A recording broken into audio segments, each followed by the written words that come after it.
Kata para ulama, siapa yang Allah selamatkan dia, matikan dia awal sebelum Dajjal keluar, itulah antara anugerah besar Allah kepada orang tu. Siapa yang Allah matikan dia awal sebelum keluar Dajjal yang betul itu, maka tu antara anugerah terbesar Allah kepada orang tu. Kerana Dajjal adalah fitnah paling besar yang diciptakan oleh Allah sejak daripada zaman Nabi Adam sampai kiamat. Dia nombor satu. Tema yang dia bawa dua. Satu syirik, yang kedua keliru.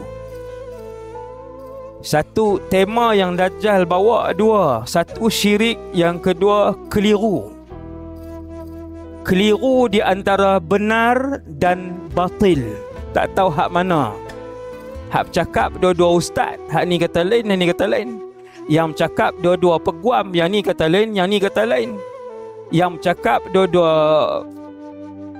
Hari ni tuan-tuan, doktor pun dalam YouTube hari ni, doktor ni kata macam ni, doktor ni kata tak, dia tu salah, doktor tu salah. Doktor pun bergaduh juga.